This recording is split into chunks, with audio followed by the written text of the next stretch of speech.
dear beloved, Boss Mike Cervera. Grabe, itong hindi na ho natin napapansin, ano? Si Digong, wala na hong pumapansin, iilan na lang, ano?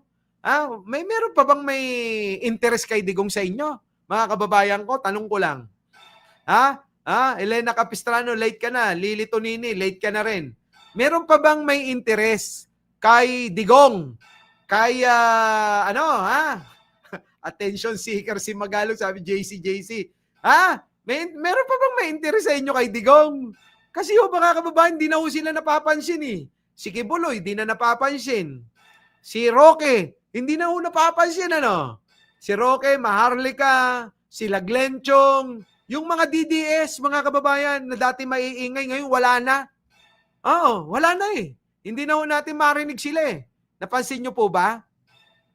Kung bakit hindi na ho naririnig itong mga taong binanggit ko. Sila Maharlika, Miss Au, sila Roque, si Digong, kung hindi pa magsinto-sinto, kung hindi pa lumabas si Sara na sinto-sinto, mga kababayan eh. Hindi pa natin mapapansin din, Mukhang wala na ho sila. Wala na. Mukhang mauubos na. Mukhang wala nang tagasunod, mga kababayan. Kasi kahapon, nung 21, tinodo na nila yung pwersa nila pero wala pa rin. Ano po? Tinodo nila pero wala pa rin, mga kababayan eh. Eto na. Puntan muna natin si Digong. Maiba naman, mga kaso versus Duterte. Isinapubliko ng ICC. Ano yan? Babalita na mga kabrigada, isinapubliko ng International Criminal Court o ICC ang mabibigat na kasong kinahaharap ni dating Pangulong Rodrigo Duterte. Wala na, mga kababayan ko, habang buhay na sa ICC. Si Digong talaga, no? Nako, wala na. Ugnay sa kanyang kampanya laban sa droga. Formal siyang kinasuhan ng 3 counts ng crimes against humanity. Nako, yan na. 3 crimes against humanity. Murder, mga kababayan. 3 counts. Nako, patay na. Mga kababayan, wala na. Di na makakalabas to.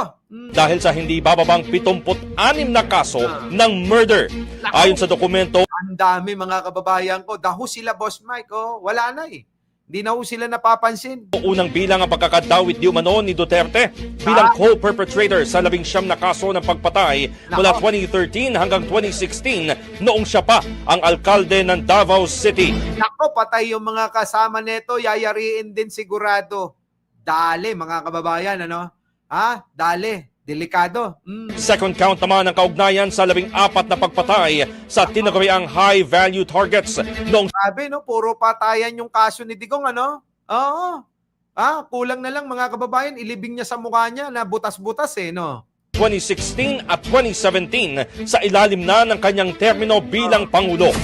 Samantala, ang ikatlong kaso ay tumutukoy sa 43 pagpatay sa mga sinasabing drug users at pushers. Ako, dami talagang mga pinatay, mga kababayan, na ikinaso na. Grabe. Sa ilalim ng tinatawag na clearance operations mula 2016 hanggang 2018 sa iba't ibang bahagi ng Pilipinas. Giit ng prosecutor, bahagi umano ng common plan ni Duterte ang pagtatatag ng Davao Death Squad, pagbibigay ng armas at pondo at pagbibigay ng gantimpala sa mga pulis at hitmen kapalit ng pagpatay sa mga pinaghihinalaang kriminal. Yan, mga kababayan ko, So ngayon, matitigil na ho siguro yung pong mga tatanga-tangang mga OFW sa pagsuporta at pagluto ng humba doon po sa Netherlands, sa The Hague, siguro matitigil na sila at dapat pagkakataon na para pakinggan nila yung mga pamilya ng biktima. Na talagang hindi nagsisinungaling dahil ayan na nga, formal nang isinampa yung pong samot-saring kaso ng pagpatay, mga kababayan.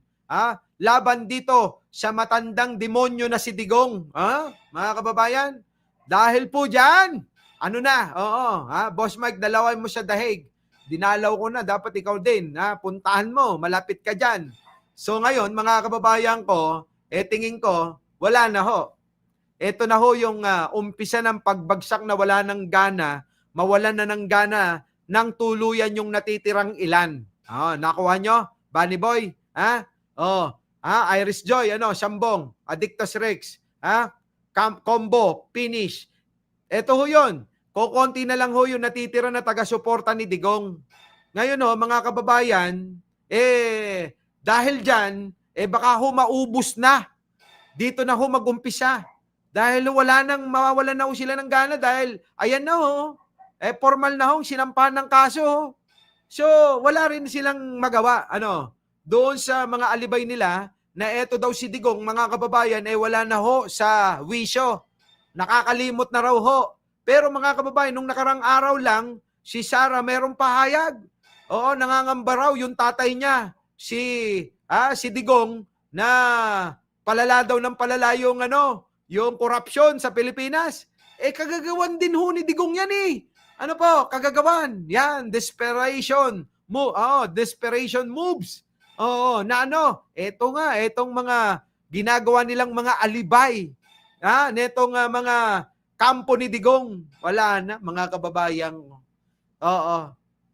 So, ang gawin nyo, ipagsa demonyo na lang nyo, ipagsa demonyo na nyo na lang yung kahinatan ni Digong dyan. Di ba? Tingnan nyo ho yung kanta ni Sara. Parang kanta ng demonyo, mga kababayan wala daw katapusan na na yung apoy.